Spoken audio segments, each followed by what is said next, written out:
And there's a swing and a miss. In the South, one regional, Ohio State, bottom of the 8th inning, leads Louisiana State. In the Midwest, Oklahoma State and Minnesota, top of the 6th, tied at 6. Minnesota was way ahead in that one, too. In the East Regional, Florida and California tied in the top of the 10th. And in the Mid-East, UCLA, bottom of the 4th, leads Clemson 4-2. Ground ball to the right of Randy Vollmer. Got to have a good arm for this. And he makes the play at first base. Good dig at first by Billy B. So the top of the second inning comes to a close. Still 4-0.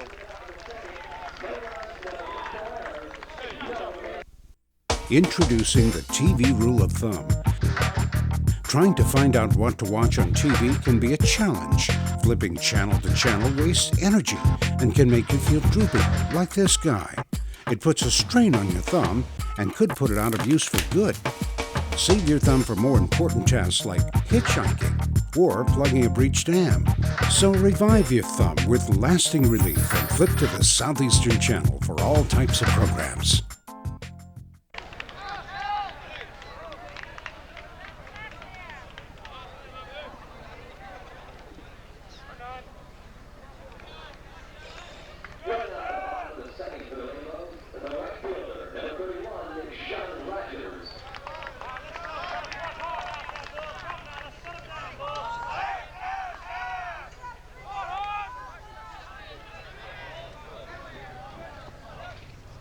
Sean Rogers leads off for the Bows in the bottom of the second inning, excuse me.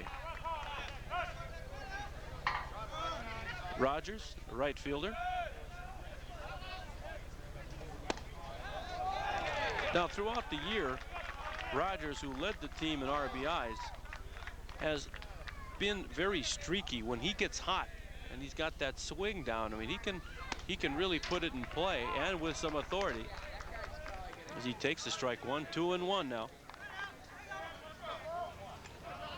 Sir Kirk Bullinger, the bulldog type of pitcher, is described by Ronnie Reynolds. And there's a ground ball hit right at the second baseman Castanon, who flips in time for out number 1.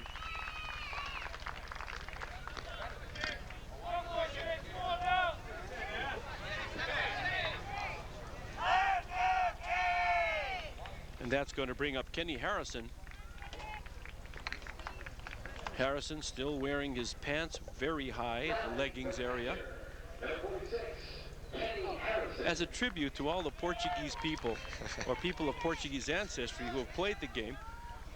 You know, Delano de Shields of the Montreal Expos wears them higher than that as a tribute to all the people who played in the Negro Leagues. And so Harrison now, these are for all the people who played of Portuguese ancestry. And you're teasing Kenny right before the game about that. Oh yeah, boy, that's a rope down the right field line. But one thing you'll notice about a grass field versus an AstroTurf field is after the ball hits, you know, it really doesn't. Boy, that's a good swing right there. See that nice compact swing, good extension. But the ball just doesn't roll real fast.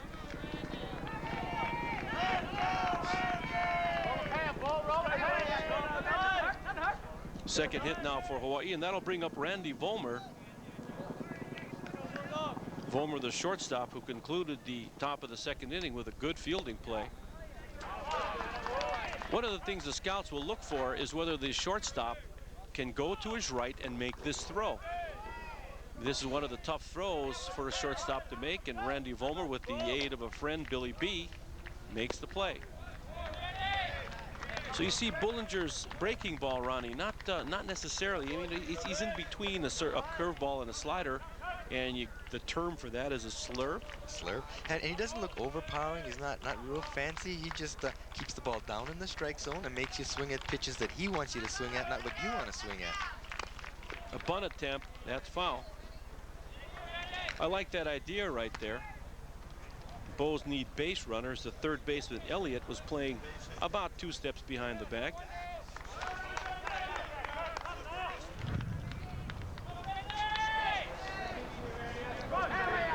So the outfield now playing Vollmer to pull. Same with the infield. 1-2 strikes now on Randy V. Ball. It's 2-2. If you just joined us, we're in the top of this. I keep getting my innings mixed up here. It's the bottom of the second inning. 4-0 in favor of Southeastern Louisiana. 2-2 with 1 out. Well, you know, we should mention to the people, pal, that you just got off an airplane here a couple hours ago. Ground ball hit to the third baseman Elliott. They call foul ball. The third base umpire Dave Perez right on top of that. Yeah, it's kind of tough to have just 2 hours sleep and come here to do this, but hey, we'll get it done. Yeah, I think that was a good call. Just foul.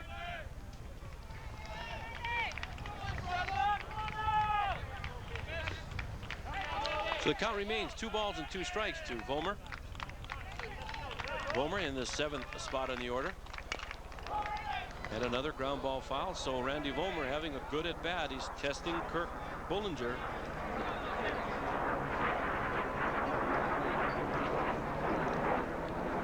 And no, that's not the wind that you hear, though. Those are the A-10s that are flying overhead. They got their real famous byline by being the plane in Desert Storm that shot all those tanks, or supposedly, allegedly shot all those tanks. But the wind has picked up. It's really from right to left. And it's done that, you know, if you could compare this wind or the weather, it'd be similar to like when we have the variables or the Kona wind. The Kona wind. Yeah.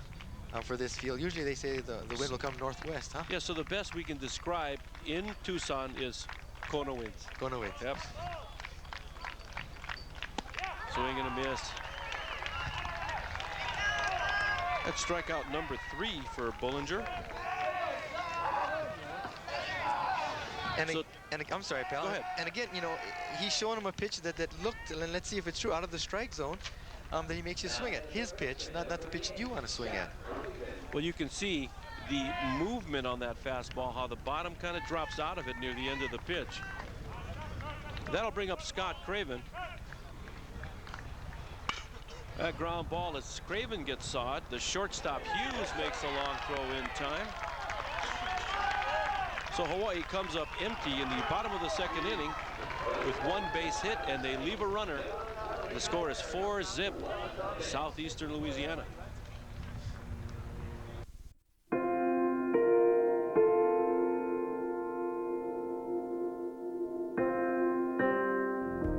I really didn't want to tell anybody, and I didn't.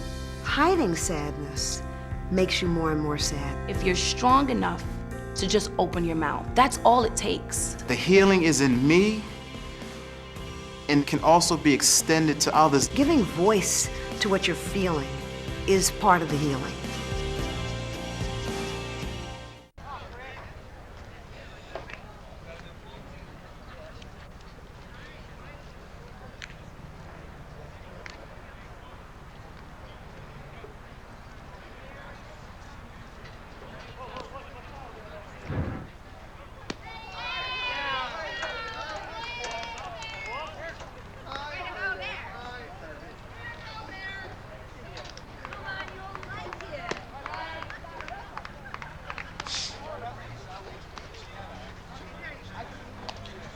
Leading off for Southeastern Louisiana, the top of the 3rd inning, the 4, 5, and 6 hitters, Chris Finley, Scott Tribble, and Chad Anderson.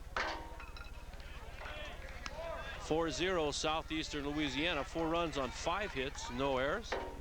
No runs for Hawaii, 2 base hits, and also no errors.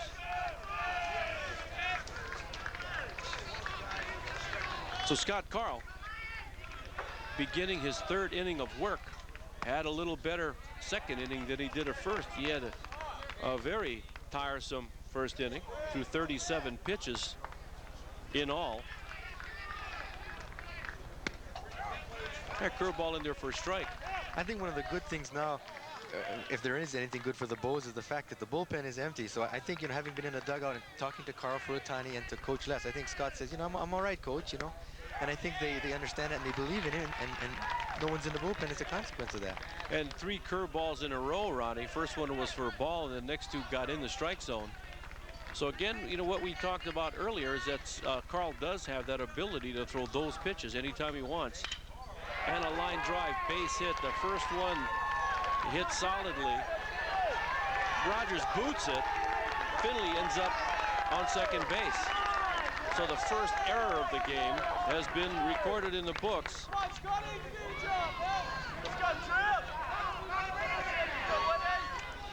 And I think what happens here, pal, is the fact that what you said earlier about the grass versus the AstroTurf, that ball took a long time to get out there, and Sean Rogers just plain out boots it out in right field. You know, I think he also just didn't quite turn the corner on that to open the glove. You saw the ball did not take a bad hop. He just didn't open the glove on it. Now, he goes 3 curveballs in a row, 1 for a ball, 2 for a strike, and then he throws a high fastball again, and you see a bunt attempt by Scott Tribble, and Carl throws him out at first base, and Philly moves up to third.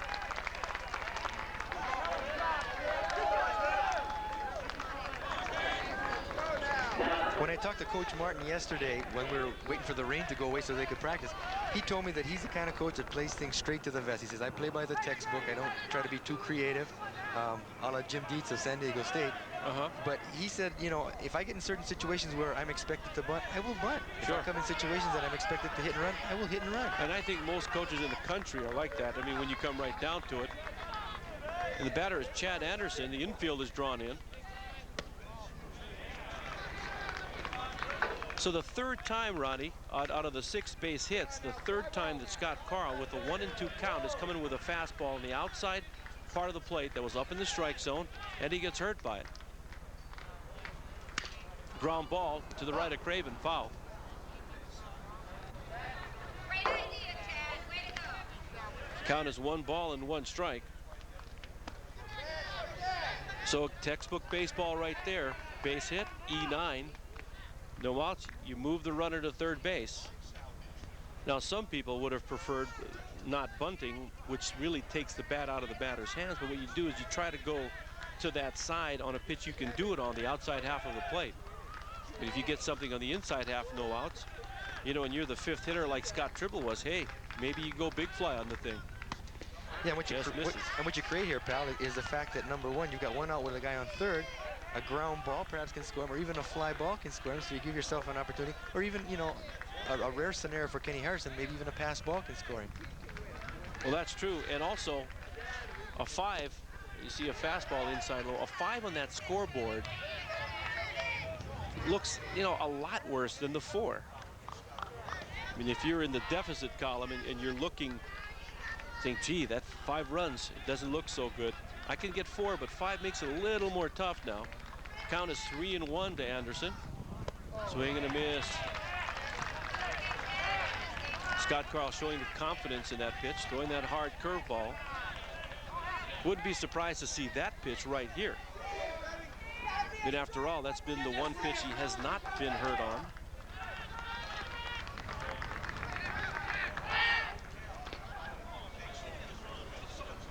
Yeah, the fastball has not been a good friend for Scott Carl today. As activity in the Rainbow bullpen heats up a little bit with Eugene Myers and I think that's Jake Line drive, gets past the diving Ishigo.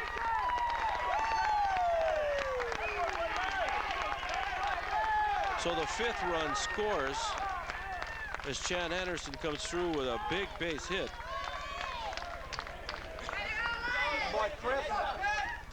So this inning, Scott Carl has been tagged with 2 solid base hits. And it looked like he came in with a ball up in the strike zone again. And this is the replay that ended the other inning. Yeah. So we're back a little bit.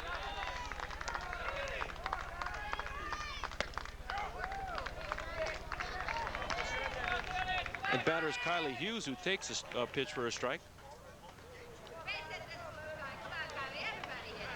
So every out a meaningful one here. Very meaningful with the double play in order. Carl has got to get the ball down in the strike zone. You know, we haven't seen this happen to him all year. I mean, yes, he's been beat, but he's pitched relatively well. I mean, he got whacked around once by New Mexico. But basically, he's been a very, very consistent pitcher. I mean, that's the word I think you could best use to describe Scott Carl this year, is consistent. And, you know, everything that could have gone good or well for the Lions of Southeastern has gone well. Whenever they needed the ball to have seeing eyes, it did. When they needed to have a shot up the middle, they have gotten that. They've been very opportunistic when they've had runners in scoring position. Well, I know our dear friend Les Nakama, former coach of Farrington High School, swing and a miss. Gets him, the batter's out. Runner can advance at his own risk, even though that was in the dirt. Who coaches at Hawaii Pacific University now as an assistant. I was watching a game with them one time, and he looked at me with an 0-2 count, and he says, "I hate these counts." And I looked at him, I said, "You're reading my mind." I mean, most coaches really, you know, are happy that they're 0-2 when you're on the defense, but boy, you just kind of cringe in that because it makes the batter awfully tough. That's a second strikeout by Carl, and that'll bring up Johnny Castanon.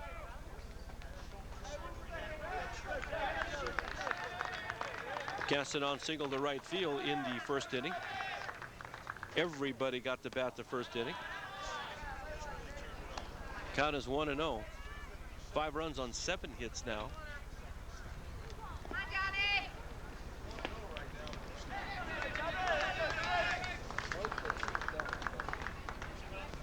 Swing and a miss. And Castanon is one of the few players that they have that's out of region. He's from New York. He transferred from CW Post up in New York, and he didn't play a whole lot 2 years ago. He had a bad shoulder. In fact, he had surgery, and so he's fortunate to be here. He's an outstanding glove fellow. You know, we watch him during infield practice. And he had a weakly hit ground ball, excuse me, Ron, and Carl throws him out at first base. And to finish the thought, I mean, he just got a smooth glove. So 3 are out, but they score 1 run on 2 base hits, and they're now ahead 5-0.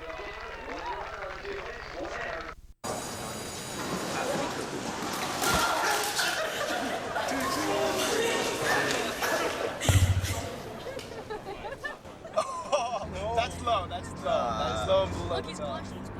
Seriously.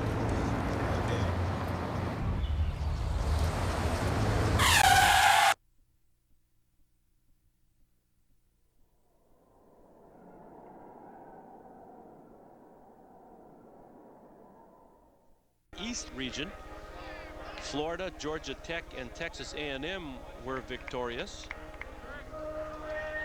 The numbers to the left of the names, by the way, are the seeds within that specific tournament. The South won LSU, Tulane, and Cal State Fullerton. And the South 2, Stanford, Western Carolina. That's a big upset right there. Western Carolina over Florida State. And Kent over Georgia, another upset. And the Mid-East, Clemson, victorious, Mississippi State, and Oklahoma. Oklahoma won on a bases-loaded walk in the 13th inning. Corey Ishigo will lead off for Hawaii. And he takes the second pitch thrown to him for a ball, so it's 2-0. Rainbows behind in this contest, 5-0. And there's a strike. And the thing that comes to mind, another baseball cliche, for the Bows at this point in time, they need base runners. Huh? Yeah, they certainly do need base runners. And when you get a guy like Bullinger that throws strikes and he's got movement, you know, you've got to select your pitches well. Ishigo hits a 2-hopper at the shortstop Hughes, who makes the accurate throw. It's like a pretty good arm right there by Hughes as well.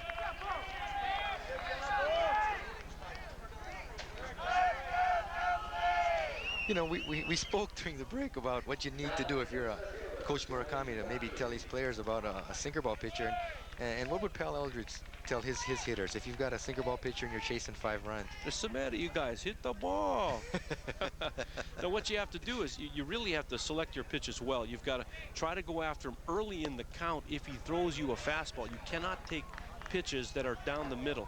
What happens, and you've seen it twice so far, 3 times actually, that he's gotten ahead in the count and he throws pitches out of the strike zone and that looks like they're coming in the strike zone. Now that pitch was out of the strike zone, so it should be 2-0, but it's 1-1. So Double D now a little bit frustrated. We saw him do that last weekend against New Mexico, go after pitches out of the strike zone. And he said in the paper the next day that, you know, he should have been more patient and try and get on base more. And ground ball down the third baseline, foul. 32nd pitch delivered by Bullinger. The count is 1-2 to Double D. Do you move up in the batter's box at all on a sinker ball, pal? Or You can try, sure. Or do you stay back? I mean, this guy doesn't have any blazing fastball either. You could maybe move up a few inches and maybe try and pick that thing up if you can.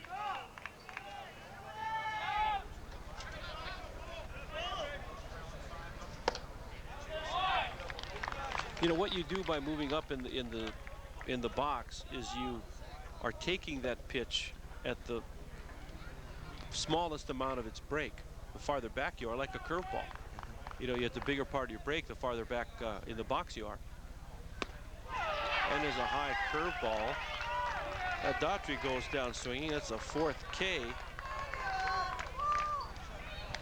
And this is about the 3rd pitch in this at bat where Double D goes after a pitch that may be out of the strike zone. But I'll tell you, on the other hand, too, we're talking about going after pitches that you think you can really hit, and that one is something that he thought he could really drive. I mean, the pitch was up. So is that one. Breaking ball, 1-0 to Harold Kabab. The one thing is for certain, you do not want to come out of the loser's bracket in this game. Especially with the teams that are in this particular regional. Right. Just misses outside low. 2-0. A few concerned voices over that pitch, but it's still a ball. Down the middle with a fastball, 2-1. Now, this is what we were talking about earlier, right? I mean, here's a guy, here's a team that if you match up schedules, you match up talent and power and all that, as Kabab nails one foul down the first base side, that they really do not match up with Hawaii. But they've got a pitcher. We discussed that if they have a pitcher, that's what you worry about. And this guy is a pretty good pitcher. Now, who they have after him, I don't know. I mean, they could win this one, lose the next two. And bring him back again. Yeah, like they did in the tournament. Yeah. Well, some guys have that ability to bounce back. Swing and a miss. So the 5th strikeout victim is Harold Kabab. So 2 strikeouts in this inning. 3 up, 3 down. 5-0 favor of the Lions. Enhance your skill set or help employees gain valuable training with new workforce development courses at Southeastern Louisiana University. Southeastern's Division of Extended Studies and the Southeast Louisiana Business Center are offering 15-hour courses in sales, customer service, safety, and loss prevention. Scholarships are available through a U.S. Department of Labor grant, making these classes a unique opportunity to earn a promotion or create a more effective workforce. Participants in the Career Enrichment Program earn continuing education unit certificates from Southeastern, and courses are available to employed professionals and unemployed job seekers. For more information, contact Charlotte Collins at 1-800-256-2771 or at charlotte.collins@selu.edu. Your own career and your company's continued success depends on effective workforce development education. Call today.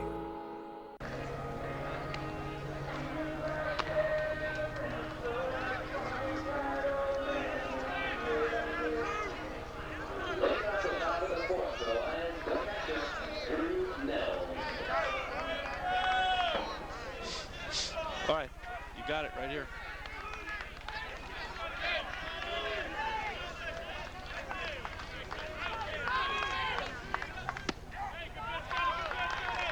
Drew Nettles will lead off for Hawaii. Excuse me, for Southeastern Louisiana. A player from each team will be honored at the end of tonight's game. GTE Hawaiian Shell will go beyond the call and contribute to the General Scholarship Fund of the University of Hawaii. Ground ball to Vollmer, in time to Blanchette.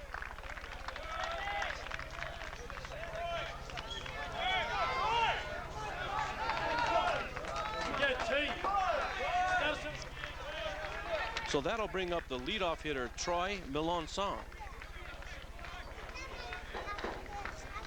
See, I had friends in high school with this spelling, Ronnie, and I'd go Melanson. Melanson. Yeah, but this is Melanson. We got to be careful about that.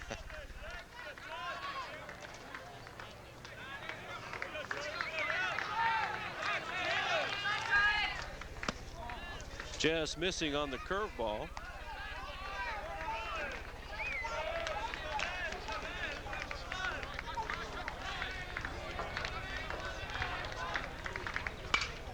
Fly ball, foul down the right field side.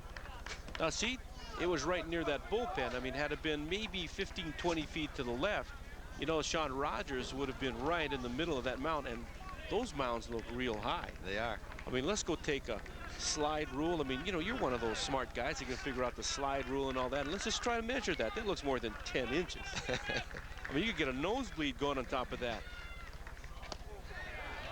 So that's a changeup, one of the few changeups we've seen. Now, I look for that pitch to be a big pitch for Scott Karl for the remainder of the game. That's a pitch we have not seen so far. Now, those 1 and 2 pitches that he's been getting hurt on, I think maybe the change, huh? Yeah, you know, he's gonna have to do some adjusting now. You know, he can't just depend on that fastball and the curveball. He's gonna have to come up with a 3rd and 4th pitch, and I think you're right. I think we're gonna see more of that change of speed. Yep, and it's 3-1 right now. Karl has already walked 1. He struck out 2. And there's a strike on the outside corner.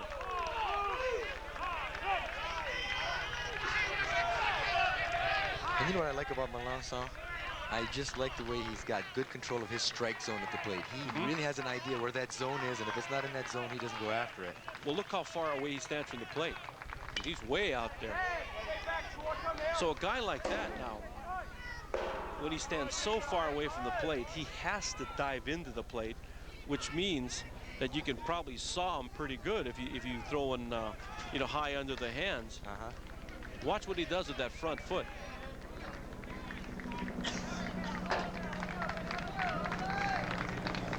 Or even a hard slider that'll break into the hands. Yeah, you'd really cut that's him. true. The count is full, 3-2. Curveball, another good at bat. I mean, this is the second time in the game he's had a good at bat. He led off the game working Karl to a full count. He fouled off a few pitches, ends up walking, scores the first run for Southeastern Louisiana.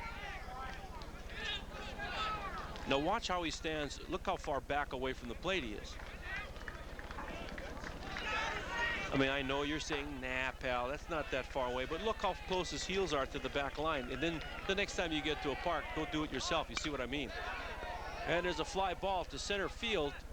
Daughtry makes the catch, slaps the hand on his thigh. So 2 are gone, and that'll bring up Ray Ferran. Ferran is 1 for 2, single to third base, and a ground out to Ishigo.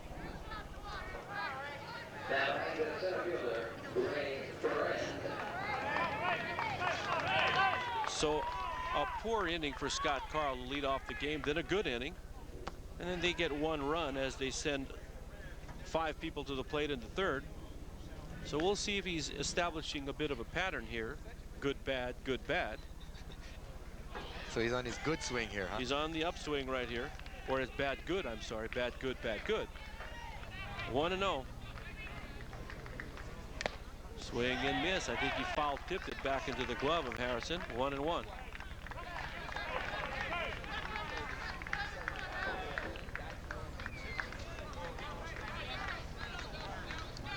You know what else I didn't bring? We're coming to Arizona, so I don't bring a jacket.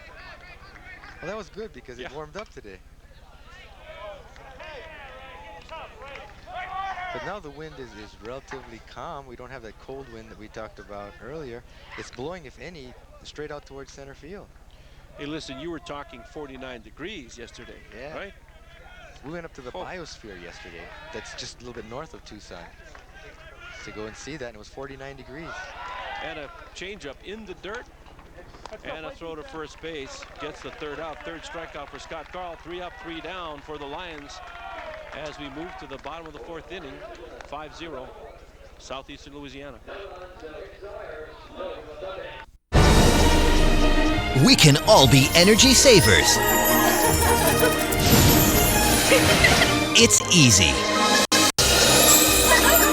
turn off lights. Use energy-saving light bulbs. And turn off electronics and appliances when not in use. Make a change and we can really fly. Learn more at energy.gov/kids.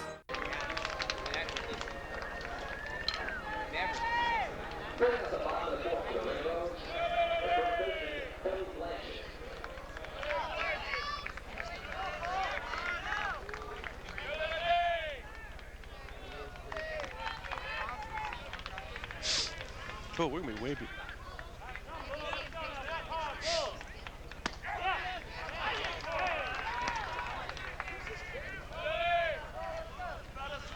Billy Blanchette leads off for Hawaii as we begin the bottom of the fourth. Billy is 1 for 1. And it's a ground ball right at Castanon, who throws him out at first base to record the first out. And that'll bring up Franz Ewing. Nobody makes subs better than Subway. Their seafood and crab meal deal is stuffed with delicious crab and seafood. Comes with chips and a 22-ounce soft drink, all for only $6.99, only at Subway. Subway sounds good, huh?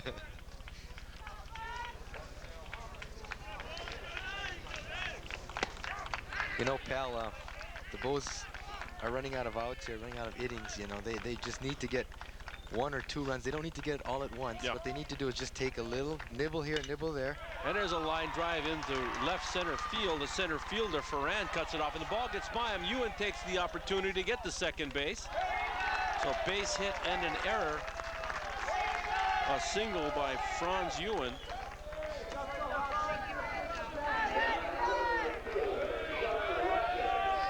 So the center fielder, Ferran, has a bit of a tough time fielding this ball cleanly. He does a good job to get to the point to cut it off. Much the same way that Sean Rogers had problems in the third inning fielding Chris Finley's ball in right field, enabling him to go to second base on the error. And here's Rogers, 0 for 1. And now the pitch is up in the zone. 1 ball and 1 strike to Rogers.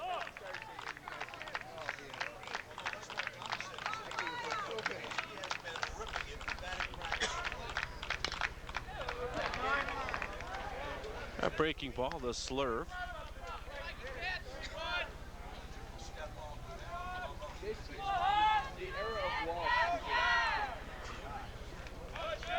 So you wonder now about the outfield because of the 2 errors you see, and it's kind of rare that you see balls, and there were, you know, routine balls to field that get by 2 outfielders. So let's see if the Bows can capitalize on this. Now that's the kind of pitch we're talking about. See, it's 1 ball and 2 strikes. That pitch was right down the heart of the plate. You cannot be taking pitches like that off of a pitcher like Kirk Bollinger. And Coach Murakami, in somewhat of a disgust, I think, turned his back, kind of walked away, and probably had the same thought that you did, pal. Nope, down 5-zip, you got to attack. And I really agree with you. This is something that I know in my own coaching, that if you're down by a bunch, you know, it can really demoralize you. But if you look at the deficit in small groups, like a 2, 2, and a 1 here, down by 5. First thing is to get that first run, though. Rogers swings and misses. He kicks it into the catcher's glove, and he becomes a 6th strikeout victim of Bollinger.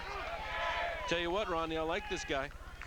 Yeah, he is, pardon the word, bulldog. He's a tough guy. He fights him off here, and the ball is foul tipped into the glove, I believe. As we see the signal by home plate umpire Tony Thompson. And that'll bring up Kenny Harrison. Harrison got 1 of the 3 base hits off of Bollinger. He hit a line drive to right field. Fastball inside.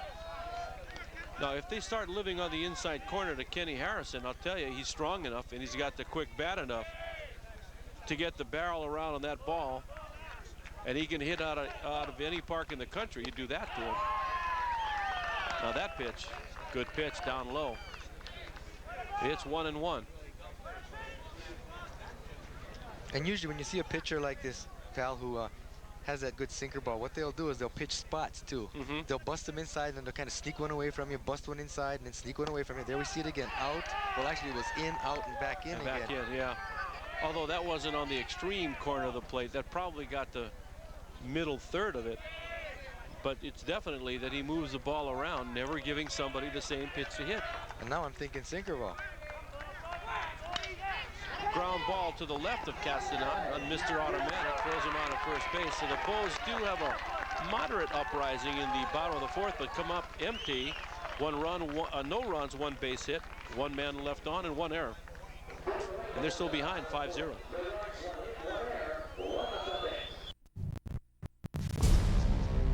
It's time to join forces. Get energized and fuel up right.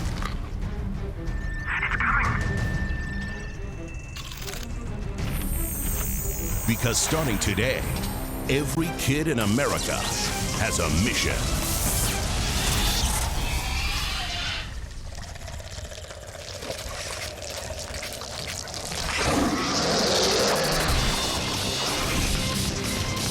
Bring out the action hero in you.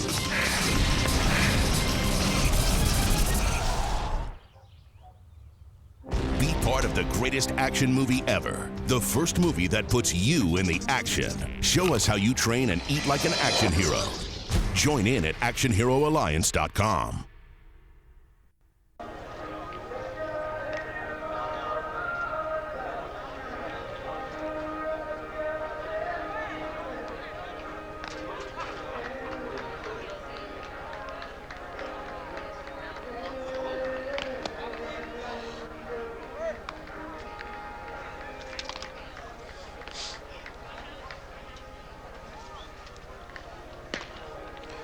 Elliott, Finley, and Tribble, the 3, 4, and 5 hitters for Southeastern Louisiana, will lead off the top of the 5th inning.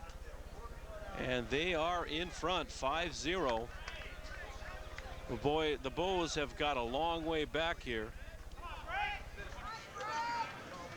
Now in this game, the Rainbows have only had one runner at second base, and that was Franz Ewan in last inning.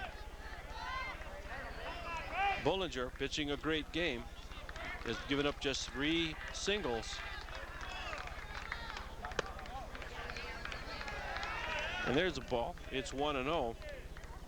And pal, we have another. You know, we talked about Johnny Castanon being out of region.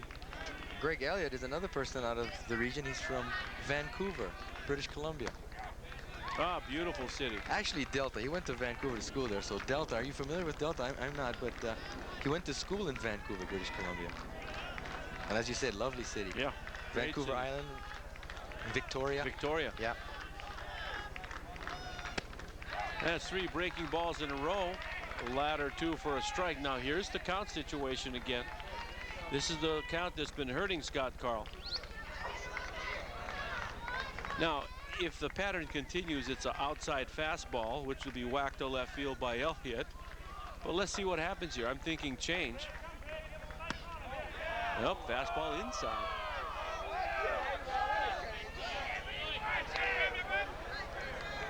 And you were right. I think the signal that Kenny Harrison showed was one finger, and he flipped the finger to his left knee, which would indicate fastball outside. That's maybe. right. Breaking ball, curve ball, outside, full count. I bet you're one of the guys, since you're a catcher. If you're coaching first base or third base and you can get a peek if the catcher's a little sloppy giving his signals, I bet you figured out ways to call signals. Oh, absolutely. Yeah. And there's a changeup. There's a 2. There's a 3. Now 1 outside. Yeah. Line drive over a leaping Ishigo. A big turn by Elliott. So Elliott now with his second hit. And again, pal, here's what we're talking about, that fastball up and away, and Elliott just turns on it and rips it into to center field for a base hit over the leaping Corey Ishigo. Well, that's a nice attempt by Ishigo.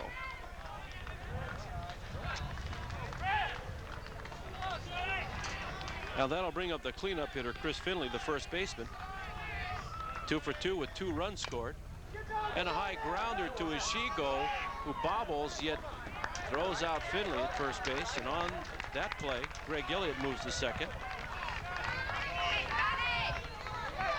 And the wind picking up, even more Kona now.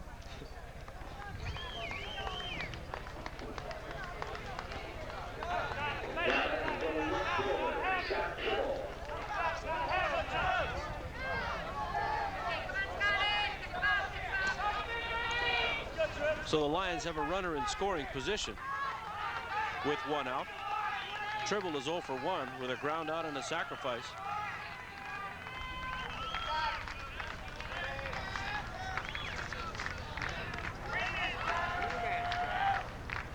Ground ball fielded by Carl. He's got him hung up the middle. Elliott now made a poor decision to Vollmer, and now back to second base. Ishigo, double play Bose. Big play right there, Ronnie. That completes the inning. So with only 1 base hit, no runs are scored, and now we go to the bottom of the 5th, 5-0. NFC, AFC, offensive linemen, defensive tackles, quarterbacks, and cornerbacks are all working with United Way for a million little reasons. The kids of our communities, to ensure their academic success all the way to graduation day. You see, it takes about 12 years to create a graduate, but it takes the same time to create a dropout. And the difference between a kid becoming one or the other could be a professional athlete, or it could be you. Studies showed the earlier we get to kids, the better their chances. So become a United Way volunteer reader, tutor, or mentor, and make a difference in the life of a child, for the life of that child. Give. Advocate. Volunteer. Live united. Join your favorite NFL players. Take the pledge. Go to unitedway.org.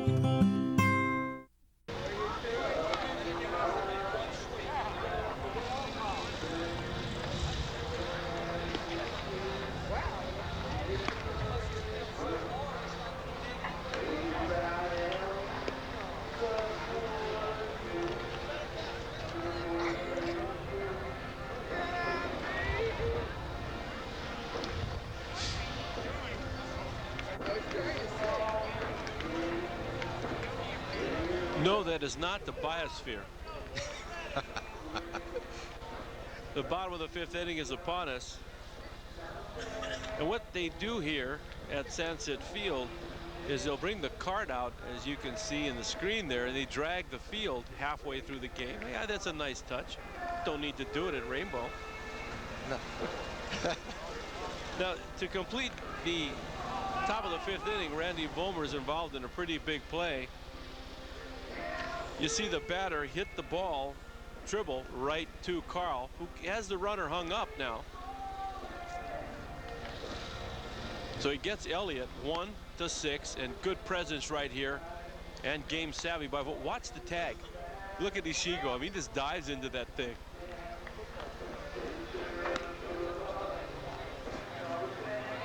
This is a big play. It's one of the few bright spots Hawaii has shown in this game. So Randy Vollmer makes the good play, and he'll be the first batter. It's always the case, right? Leading off the bottom of the 5th. Bulls need runners desperately. 7th, 8th, and 9th hitters, Vollmer, Scott Craven, Corey Ishigo are the scheduled batters.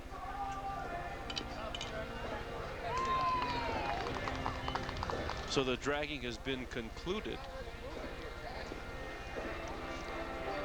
Pal, is there a time now in the game where if you're Coach Murakami, you would think to yourself, now, shoot, I'm going to have to maybe play some more games in this tournament, where I would take out Scott Carl to rest the arm and bring someone else to finish the game, or would I stay with him as long as I can, as long as it stays here? If we catch up, what would you say? There definitely can be a point, but I think Scott Carl isn't one of those guys that has a resilient arm that can come back, on Monday. So, and anyway, 5 runs. I think he can score 5 runs. I mean, if this is out of hand, 11 or 12-0, then I think we got something else. Vollmer hits the ball to Elliott, who makes the accurate throw for the first out.